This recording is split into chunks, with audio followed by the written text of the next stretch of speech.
Okay, look at this. This is a basic corner joint here. I actually found a few different ways we're gonna try this joint here today, and we're gonna see if we can take it to even more difficult levels of this, and then challenge ourselves with the final one, this one. Okay, corner challenge number 1, let's go. I am using some 1.5 inch by 1.5 inch square stock here, but honestly this trick will work for all kinds of material as well. It can be square tubing, it can be rectangular tubing, it can even be pipe. There's lots of ways to do this one. Let's start out and we're gonna do the layout of this one here. This one is pretty straightforward. Looking at our joint that formed a 90 degree, both pieces were mitered at a 45 degree angle each. Looking at the cuts here, we have to make a 90 degree cutout. So what I'm doing is I'm basically dividing this by 3 and then placing them equal distance apart. Now you can see here, I am cutting this pattern out on my bandsaw. I try to keep my cuts as perfect as I can on the lines. And when doing these ones, you really just wanna make sure that you do not cut into the sidewall here. And this is really, really important. I'll show you why in a second here. We're gonna need that sidewall for strength, big time. After cutting these all out on my bandsaw, I am now cleaning them up. The edges need to be perfectly clean material, which I am drawing back with a file. And right here, I'm actually doing a trick that so many people seem to miss. I'll tell you about it later on here. But once this is all clean and brushed up, I am going to clamp it to my strong hand tools table here and watch this. Oh man, how satisfying is that to watch? Now remember how I said we do not want to cut into the sidewall of the material. If I had done that, we could have potentially formed little fractures or cracks in this area here. And using a zip disc or a bandsaw, if you cut into the sidewall too much, this piece can snap completely. Now I'm gonna build a fixture on my strong hand tools table here that is gonna form a 90 degree angle. I'm gonna clamp it in place securely. And once it's all clean, clamped up, ready to go, I'm gonna tack it up properly. Now, whether you're working with square material like this or whatever, I don't care. Never put your tacks anywhere near a welding pass. It's gonna create an obstacle that you have to weld over later. This is a huge pain in the butt. Keep them snuggled right into the middle of the corner here like this. We don't want any hard edges, any lack of fusion, anything like that. All the tacking is done nice and smooth with good heat input and a good filler material amount. And this is the point here where you can actually stop, pop it out of the fixture and check and see if any of your dimensions have shifted. With aluminum, things are gonna pull, they're gonna warp really commonly. At this point here, before you weld it out, make corrections as needed. Now, if you do have distortion, make sure you watch to the end of the episode here today. I'm gonna show you an unbelievable trick to fix distortion without even touching a hammer. Okay, let's weld it. Now, because my settings are gonna change slightly from joint to joint, stay tuned for the end of the episode. I'll post the settings that I finally settle on at the end. But essentially, I'm doing the same thing that I did with my tacking. What I'm gonna plan to do is start with one side first, and these passes here essentially are going to be butt joints. Now, when teaching this in my online TIG welding program, we wanna look to see a couple things. We want the filler to blend in nice and smooth on the edges or on the toes of the weld.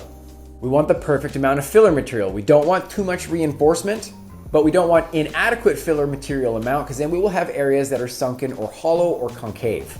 Okay, now that this one is nice and hot after doing the butt joints, let's do the fillet joint on the inside. Now, just because the configuration of the material, this is gonna be the area that's gonna be hardest to heat up. So that's why I just did my first passes on the butt joint on one side. I pushed all my heat towards this area here, and it's gonna get this grumpy spot in the middle nice and toasty so we can weld it much easier. And then when I flip it over, I'm just gonna carry on and continue the passes pretty much the same that I did on the other side.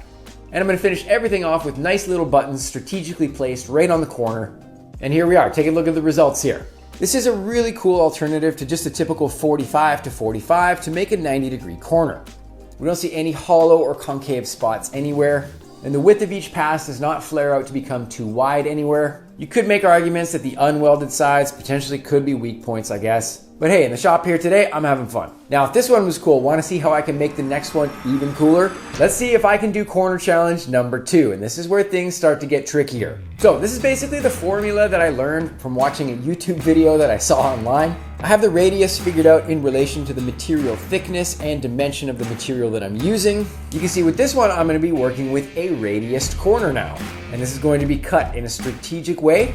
It's gonna have to bend and fold together and fit perfectly. It's hopefully gonna go all together the way I'm imagining. I have no idea if this one's gonna work out, so is this gonna be a waste of material? Potentially. Now this is different material I'm using here. This is 2 inch by 2 inch square tubing. Same wall thickness here. I wanted something a little bit bigger for these next couple joints here. I picked this up from my buddy's shop. Big thanks to Brian at Welding for hooking me up for this video. If you're in Victoria, BC, check him out. He's a pro. Way to go, Brian. Cool. Ah, it didn't look square. And listen, most of my life I was terrible at math. I'm sure that there are a million other ways that you might know how to do this, but this makes sense for me, so let's go for it.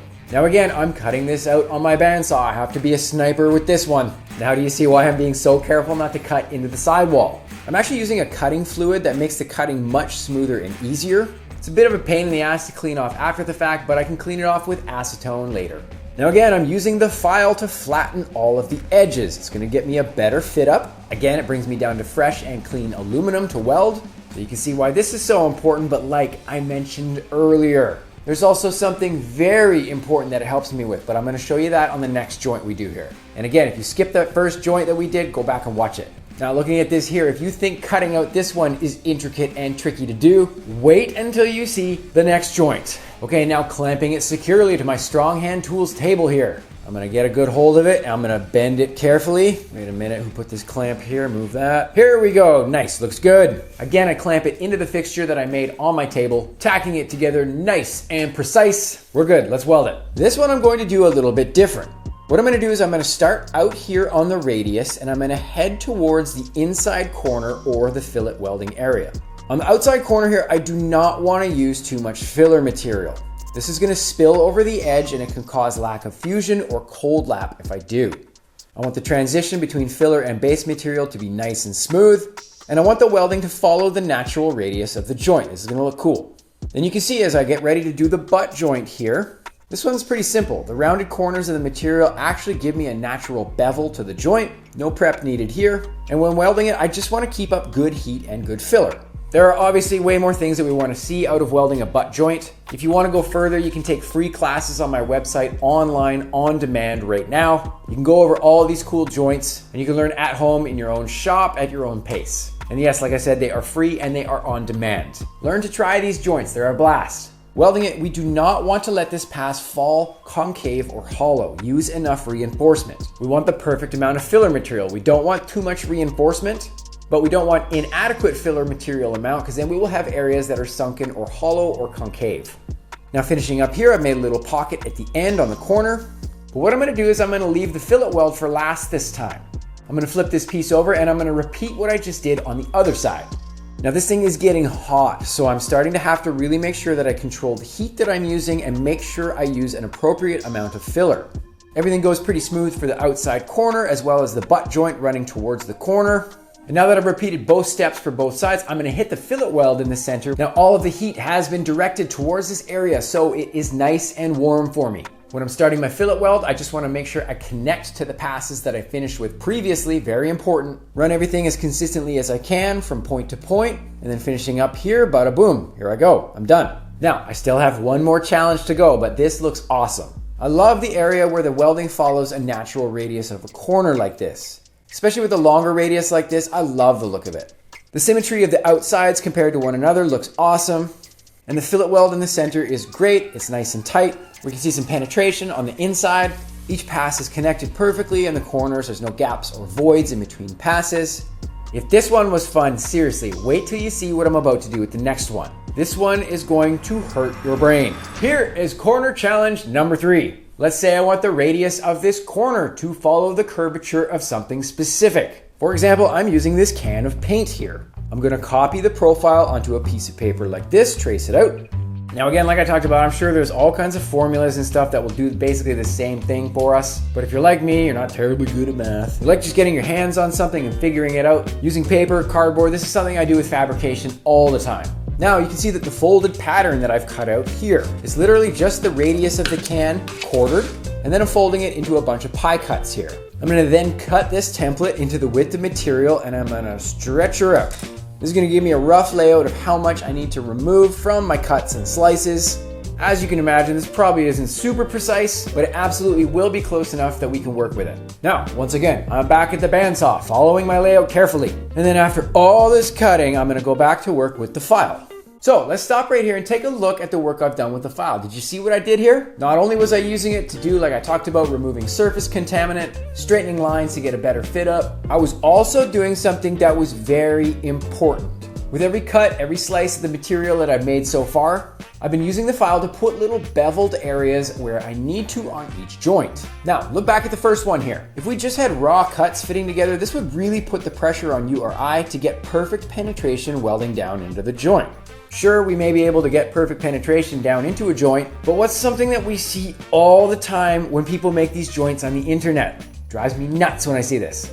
Yep, grinding, grindy grind. If you grind a weld off that has not had proper preparation and especially proper penetration, that shit will crack. Grooving our passes just gives you a much better chance to make sure we get every ounce we can into that joint as far as penetration, so that after the fact, if you want to get all crazy, grind your stuff off, you've still got good material down into the joint and it's going to hold everything together. Even with this crazy radius that I did here, I made sure that I grinded. Grinded? Hey Siri, is grinded an actual word? Grinder? No, we don't want that. Now, for this monstrosity here, filing it is going, awesome. Well, no, actually, man, screw this.